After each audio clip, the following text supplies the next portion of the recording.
Morning, everybody. We'll get started at our normal 9:03.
What's up, everybody? It's always Spencer. so intimidating when everybody's just silent together at the beginning. Hey, Spence. Way to break the silence. Appreciate it. Try to do what I...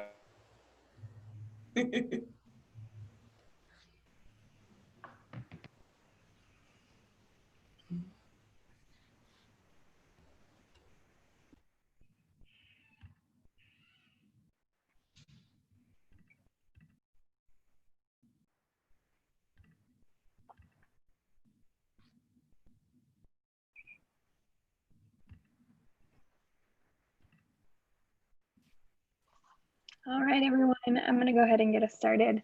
Thanks for coming this morning. It's really fun to see a lot of you guys show up for this one. So thanks for being here. It's been a hell of a week in Indianapolis. I think probably most of us are familiar. Yeah, I think it's been really hard and heavy for the city, and I'm sure for a lot of you. So we wanted to spend a call kind of talking about that and what our impact as a brokerage can be on the city. So yeah, I think as much as this week has weighed on us, I think it's good for us to properly understand what that experience has felt like for our friends and colleagues of color. So we have invited Johanna this morning to just share a little bit about what this past week has been for her and what it's meant for her. So Johanna, I'm going to go ahead and pass it over to you and take it away, my friend. Thank you, Rosie.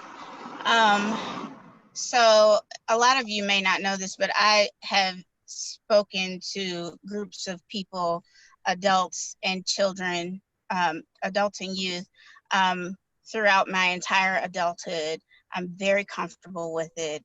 I usually don't get nervous at all, but this morning I'm nervous. And it's because never have I spoken about something so deeply rooted and so personal and so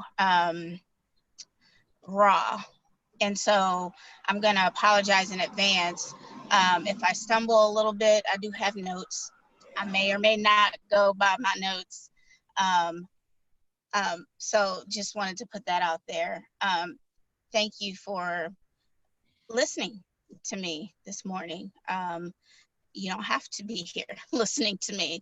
And so I appreciate that. So how do I feel? It's a mixed bag. It's, I'm worried.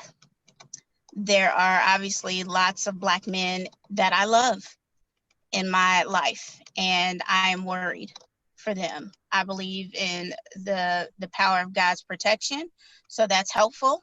I think if I didn't, I would be a hot ass mess right now. So I'm thankful for my faith. I'm angry. I have spent a lot of my professional life trying to avoid being the angry Black woman, but I am those things. I'm angry, I'm Black, and I'm a woman. So there it is.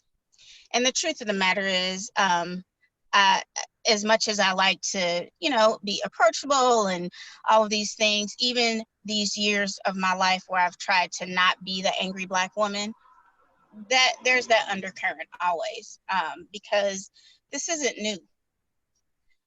What has happened over the last week and even months and even the last few years is completely not new. And so that kind of leads me to my most prominent feeling right now, which is just, I'm tired. I'm tired. This is, I'll just speak for myself. I feel like I've built up some serious stamina over the 43 years that I've been on this earth regarding inequity and race relations. But you do get to a point where you're just tired. You're tired of having to worry. You're tired of, having to see the stuff on TV. It presents a whole fresh trauma. And even though it's not new or different than what you have known to be true your entire life, it's a fresh trauma. The other day, so I'd like to do transcendental meditation. And the other day I was getting to the point where I was about to start reciting my mantra, and I couldn't even focus because all I could see was Mr. Floyd on the ground with a knee in his neck. And then, the enemy starts playing tricks with me, and I don't see George Floyd's face. I see my husband's face, or I see my brother's face. And so I just stopped. But it just adds to, and then it's piled on top of COVID-19. And, I'm at home by myself all day with an almost 2-year-old. So that's already exhausting. And then add on top of that, this fresh trauma of Black men being killed and it being filmed. So even the seeing it on TV and on social media is like reopening the wound that's been there the whole time. So that's how I feel for the most part. I have had friends ask me what they can do because they are concerned and they want to be on the right side of history, and they want to be involved in making whatever changes need to happen so that we don't see another one of these. And I don't have all the answers. I'm not the spokesperson for Black America. I have a couple of things that I know I would see as helpful. One of which is just to simply acknowledge that it's not business as usual. This horrible thing happened, and it is in fact horrible. And even if that's the only thing that you can or feel comfortable doing, from my perspective, that's helpful. I have been rather disappointed in the folks in my personal network that have not even acknowledged that this thing has happened.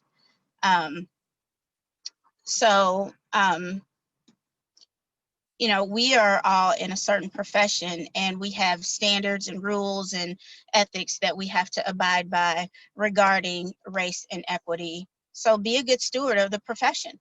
That's always important, but especially if you are looking for something you can actively do, just do the right thing when it comes to your work. Know that it's bigger than one dead Black man. It's way bigger than that. And it's not even about many, many dead Black men. There are all sorts of other ways that this is playing out every single day that doesn't necessarily get a lot of media coverage. So examining how your everyday activities may or may not be contributing to inequity. Understand that Black people, your Black friends and family members are in pain right now. And it's not just right now, but right now especially. And don't expect them to have answers for you. We may not have answers. We may not even want to talk about it because it's hard. You know, some will, and that's great, but some may not, and that is okay too. There's one more thing that I want to sort of say. I wasn't going to talk about this because I didn't frankly think I needed to, but a good friend of mine said this to me yesterday, and I thought, wow, it's something that I feel like a lot of people who are not Black say in an effort to be on our side or show that they are not prejudiced or racist, and that's I don't see color, which is problematic. It's problematic because it makes it appear as though the color is the issue. And so because you have this color and I want to like you, I'm going to pretend that I don't see that thing which offends me. I know that's not usually the intent, but that's the message. I want you to see my color. I want you to see it and celebrate it because it's beautiful just like yours. And so if that's something that any of you have said, I just would ask that you re-examine saying that because it's offensive. And I know it's not meant to be, but it is. Those are all of my little notes that I have. I don't know if that was the amount of time I was supposed to use or more or less. But if anybody wants to ask me a question, I'm happy to answer a question if there's time for that. There's always time for that. Johanna, thank you so much. That meant the world to hear your thoughts. Seriously, thank you. Guys, if you have any questions right now, I'm going to leave a second for you to unmute yourself and talk. And then if you want to drop anything in the chat, I'll make sure it gets asked.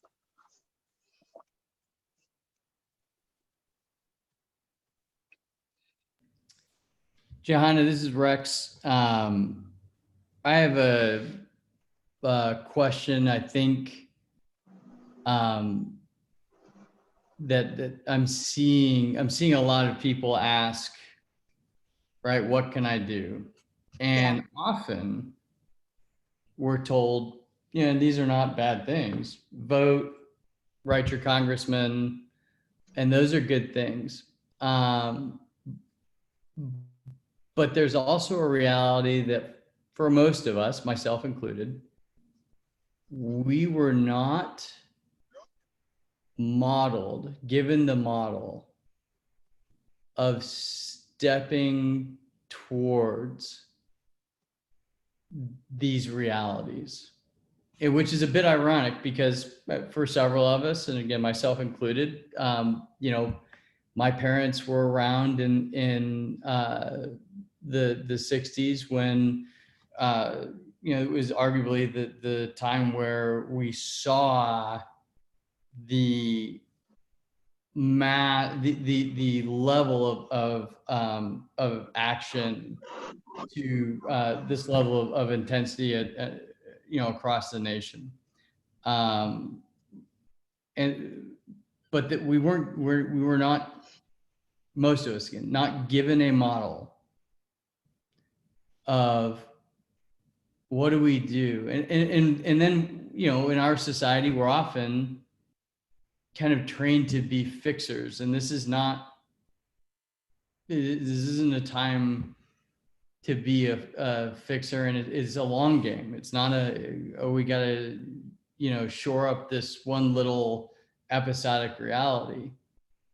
So acknowledging that most of the community does not have a model to step towards, and then often gets frustrated or emotionally worn out. And so, weeks or months from now, the impact of the conviction starts to get lost because of the depletion of that emotional wear, right, or capacity. What would you encourage others to do, or others to process, or seek, in order to gain a better understanding of what the model of being part of solution looks like? Because I don't think we have it. So yeah, I would agree somewhat with that statement. There are a lot of things you can do. First, support the Black Lives Matter movement. They are organized. They are doing good work. They are, they kind of have it going on a little bit. Second, talk to your parents. My mom grew up in the South and was a teenager in the 60s. So she was fully there for all of that, which happened in Tennessee. So she was a witness and to a certain degree a participant in all of that as well. So talk to your parents. What did your generation do, and how can we emulate that? Now's the time where people are energized to get organized, so that once the energy has kind of seeped out, as you suggested, we still have a plan that we are following. And then, many of us have children. Just talk to your children. Talk to your children. Again, there are a lot of other things that I probably don't know anything about.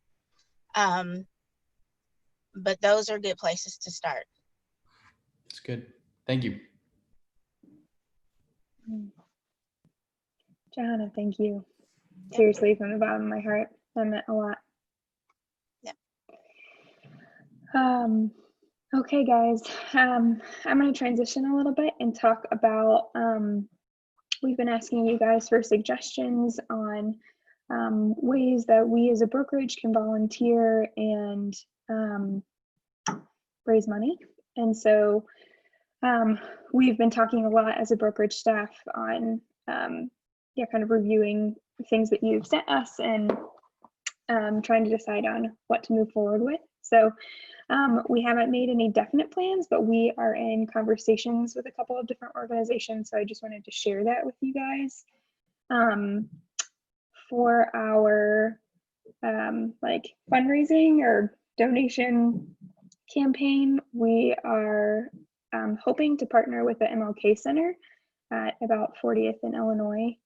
They're a really amazing organization that kind of works to serve their local community and yeah, break cycles of poverty and racism. So the goal there is to raise about $10,000 for them. The brokerage would be matching some portion of that. So working on that, we'll get you guys out more details once we kind of have all of that finalized. And then for our volunteer project, we're going to try to put something together to help with downtown cleanup.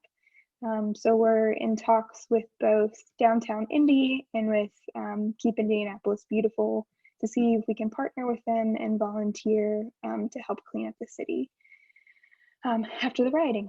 So yeah, again, we'll send out more details and we hope that you'll be able to join us for that. So Mark, welcome to the call. I'm going to turn it over to you. Thanks, Rosie. Echoing what Rosie said about Downtown Indy or KIB, we don't push on stuff like this too often, and I'm really gonna strongly encourage people that if you can participate, we would love for you to do that. I think the fundraising effort with the Martin Luther King Center, we're excited about that, and we're going to give you an option to participate yourself or to ask your network to participate. I think we're going to push a little bit harder on the cleanup, stopping just short of making that mandatory. Like that's not what we're going to do. But I think it's a way to live out the values of the company just in a real way, to help some other small businesses, and just to support the city. So you'll get more information on that soon. I would also say, I know several examples of agents here who have engaged in like very intentional, positive ways in the city over the last week. I thought about highlighting a couple examples, but I won't, only because, you know, I'm going to highlight 2 examples that I saw, and 3 of you on the call are going to be thinking like, oh, I wonder why I didn't highlight what I was doing, because there's a lot. I know that our agents have been doing a lot because it comes naturally to you. But I just want to give you an encouragement that while the brokerage opportunity, so the thing that we'll do more collectively, is good, and I hope a lot of people participate. This is what makes us is engagement and support to our neighborhoods. I think that's really the most unique marker for our company. And so I would just encourage you, whether it's formal or informal, to find a way to engage in what's going on right now. And look, I get it. I know it can be hard to figure out, like, what should I do? That's a hard question. Ask for help in deciding what to do, but maybe you don't find a great formal opportunity, but informally, right? You know, a neighbor that needs some help. Like, it could be something as simple as that. And I do think it's a unique time and place. Right. I would have encouraged our agents to get involved in their neighborhood in January. Right. But I think there is a particular unique time and place where a lot of people could benefit right now from being helped. So I would encourage you towards that. And just one final comment on that. I'm always a little bit sensitive around this because y'all know what I mean, that in our line of work, community engagement can be viewed as a business strategy. So I'm sensitive about this. I think it's important to be careful. Like, I want to be very clear. I'm not suggesting that any of you would or should support your community financially or with volunteer effort because it's a good business strategy. I don't take that cynical of a view of this. Those that know me really well would kind of chuckle at this because this is like my MO.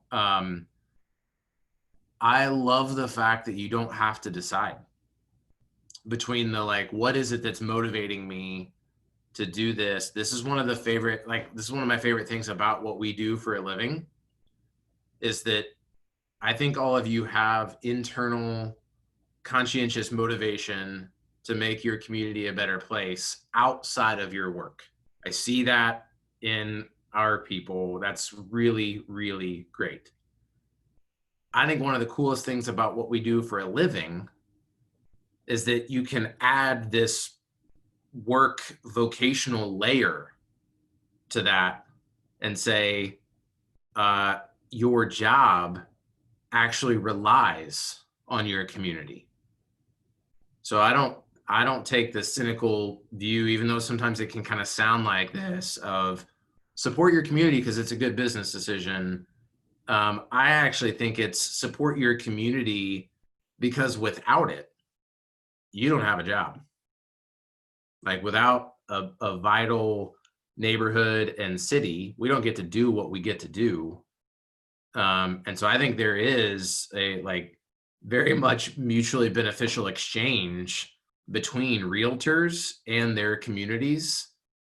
And so I don't think you have to have the question of, like, what's motivating me? I think that's a good conversation, but I think it can be as simple as, if the community isn't vital, we don't get to do what we do. I also admire the more intrinsic, like, it is just who we are to support community. So we'll find that, like Rosie said, we're gonna have a couple small but significant ways to do that as a brokerage, and we hope everybody will be able to participate in at least one of those. Yeah, just give you encouragement to find places to do that individually. And if you need ideas, there's a lot of, I get great ideas from this group of people. So, the company agent Facebook page, for example, like, throw something up there and say, hey, I'm pretty good at this. Could somebody point me in the right direction to help out a neighborhood or an organization? I guarantee you will get an answer. So ask for help in finding that. Okay, this feels like it's a hard turn toward conversation about how we're talking to clients right now. I'm curious, has anybody shown a property in Miles Square since Monday? Maybe raise your hand or comment on the chat. Just some lots. That's all. I just sold some lots, but that's it. Nothing else. Okay.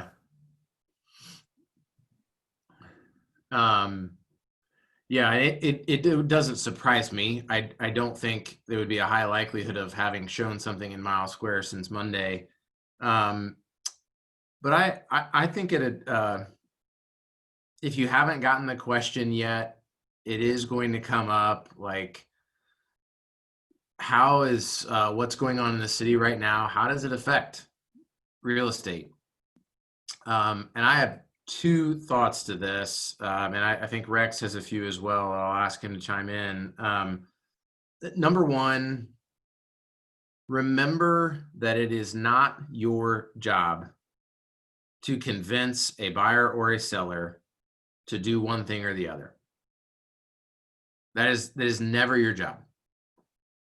Our job is present all of the information, make sure someone understands all of their options, help them think through, here's the upside to this route, here's the risk to this route, here's the upside to this route, here's the risk to this route. Give all of the good information, help them think through how do these options compare to your criteria, values, what you're looking for, your budget, your timing, your location preferences, all that, right? So our job is to provide information, let the consumer decide what to do, and then we execute that strategy. I say that because you don't need to feel like you're the one to decide when the questions are really difficult. We talked about this with COVID, and its impact in the real estate market.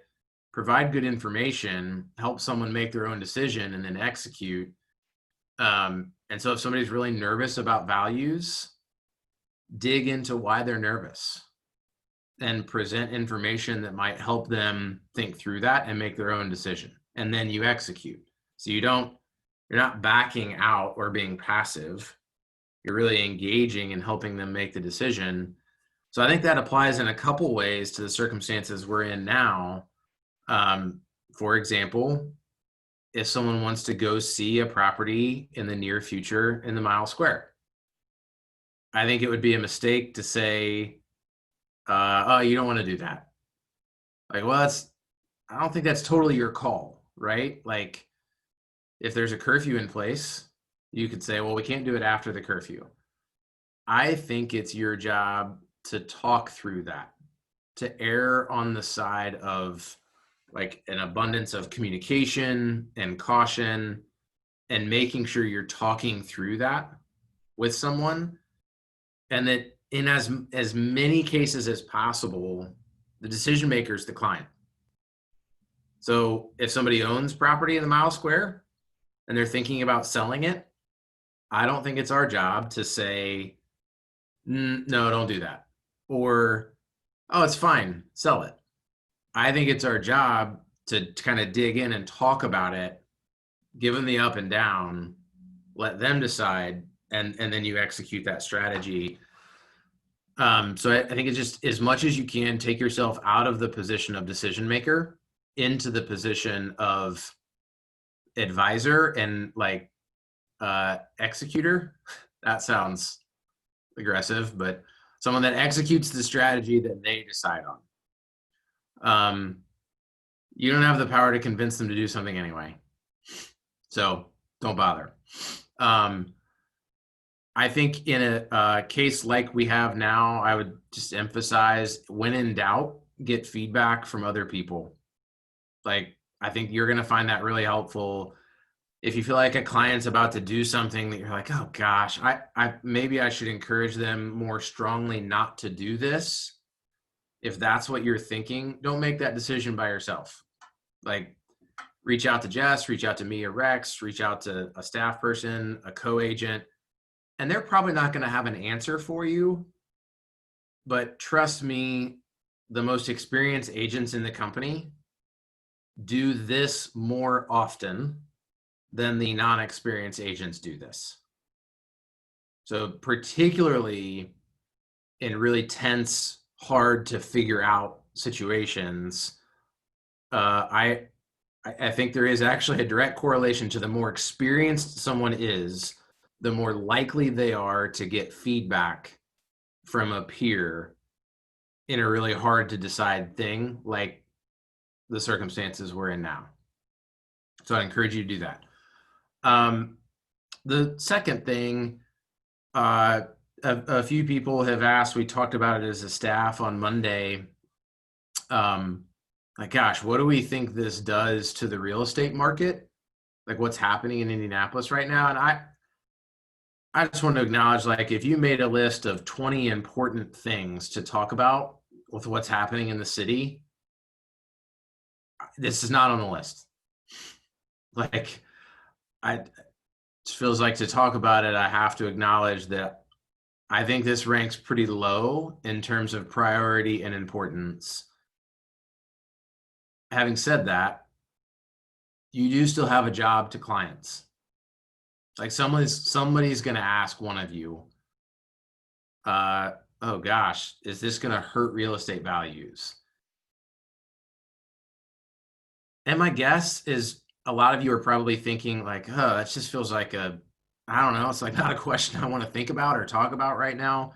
But I think if your client's asking, like it is your job. So I think you have to kind of compartmentalize a little bit, and be able to get to a place where you can talk about that with someone. And Rex and I had a good conversation about this Monday morning, really trying to determine like how would you talk to somebody about that right now?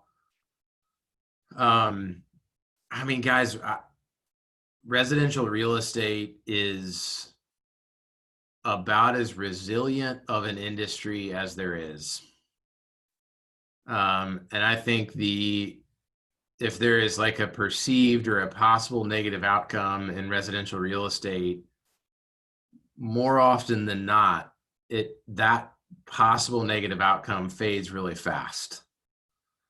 And so I think Indianapolis is very strong as a real estate market, particularly residential. I think it'd be fair to say retail commercial real estate downtown right now, primarily because of COVID. But certainly the last week has kind of added a new element of challenge for that sector. I think that sector's really, so think like small business storefront real estate. I think we're going to see a long road for that type of real estate in the next year. But in terms of housing, I just don't see a significant challenge to the value of residential real estate in Indianapolis. I think it keeps going up. And I even said to my team yesterday, this is an honest statement, guys. I think I would prefer to see something like the last week be able to negatively impact residential real estate. Just as a personal philosophical comment, I think it would be great for our city if it had that type of power. Being 100% transparent, that's not what I think will happen. Not to residential real estate. So I'm not trying to make a statement of like, and that's a good thing. That is a much larger conversation, whether it's a good thing or a bad thing. But I think it is just the reality that residential real estate tends to plow through stuff like this and be fine very quickly. So I know I'm kind of diving into a philosophical thing there, but Rex, you and I talked quite a bit about the commercial and what that does to the feeling of downtown. I appreciated what you said about that. If you want to chime in, it's kind of on your perspective for the business owner. Sure. I think the reality is if you're showing real estate downtown, if you have clients that are coming from outside Indianapolis, if you have clients that are looking, in urban Indianapolis, there's right now, experientially, when you're in the mile square specifically, there is a different reality than there was a week ago from a standpoint of the physical appearance of the entire landscape. And so being able to speak to that well, I mean, you will get questions, you'll get, and we get these questions already, from clients who are not used to being in an urban context, people who grew up in the suburbs all their lives.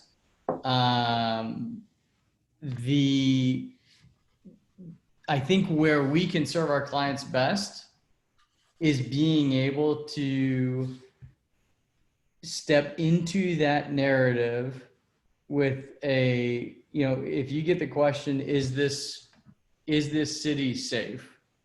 you can tell them, like, you can look at all the police reports and you can determine, but safe is subjective. And what you're really asking, and it's good for anybody to ask, is, do I feel safe here? And that's an individual thing everybody has to come to terms with. But just know, experientially, when there are plywood on windows and there has been damage, those questions often are going to creep up more than they naturally do. And I do think what I wouldn't do is try to say to someone, yeah, this is safe. I lived here all my life. Don't worry about it. I would acknowledge that, I can help you get information to make that determination for yourself. But the real question is, do you feel safe? Anywhere we go. I don't care if it's, downtown Indy, Zionsville, wherever we go in the city, you're going to have that question. The reality is we have, nationally within the urban, geography, this is played out. And as it pertains to real estate, you have to know this is part of the urban reality that you would experience in almost any of the top 30 markets within the US. And you don't necessarily, I'm not saying have all the right answers. What I am saying is, don't feel like you have to make that all okay. Encourage the individual to do what they need to do in order to determine, whether or not they're comfortable with that reality. And like Mark said, I don't, long term, I don't think this, the heightened narrative of safety or whatnot is there. I think in this time, for when there's visible evidence, and when you walk downtown and you can still feel the impact of tear gas and other chemical agents, like in your nose and in your eyes, like you will. I was downtown yesterday, and absolutely, you can still feel the impact of those chemicals. Acknowledge it and help your client navigate through those,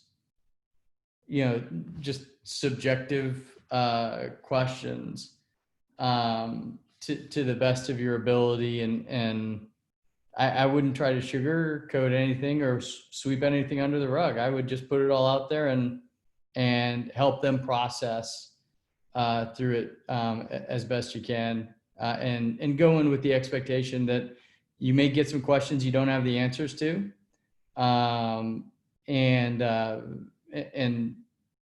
feel free to ask any of us to help, and feel free to share your experiences with others who are going to be doing the same.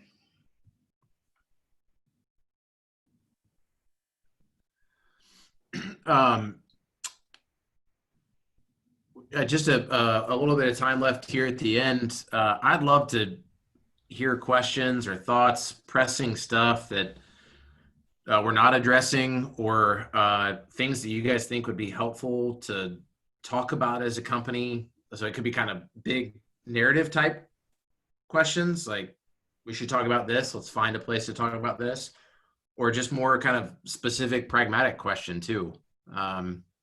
Yeah, what's on your mind? Any questions we can hit today?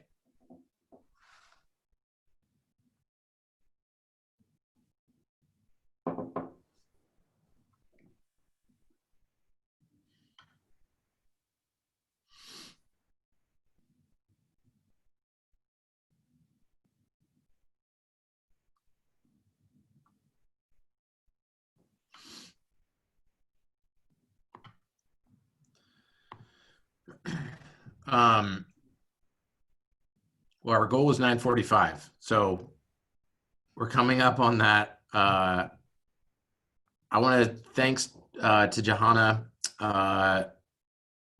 Really, really appreciate your willingness. I would just encourage each of you to, I don't know, we're trying to do one little version of this here, but try to find places to listen over the next couple of days. I think there's a lot of different ways you can do that. It's not always easy. And then in a work context, guys, this is the case always, but I just want to reiterate this. Take advantage of your peers. Take advantage of the network that you have at Platt. Like, you are going to continue to have like hard decisions, hard conversations that don't feel normal. Maybe with a client, maybe we talked quite, 2 months ago, quite a bit about, oh gosh, is my business going to be okay? I'm not suggesting there's going to be a silver bullet answer in the mind of your peer, but I think you will find it incredibly helpful to your health and your business to ask questions. So utilize your coworkers, your teams, your staff, your peers. And y'all do that. I want to encourage you to keep doing that. Johanna, thank you. Great to hear from you today. We will be on again at 4:00. Just to clarify, if you're on this call, you're welcome to the 4:00 call. We are going to hear from Cameron, so you'd be more than welcome to join. Outside of hearing from Cameron, the agenda to that call is the same. So we're going to hit on the same topics. So if you wanted to jump on at 4 and hear what Cameron's experience has been, that'd be great. But yeah, obviously not obligated to. So thanks, everybody. Go have a good day. Thank you so much.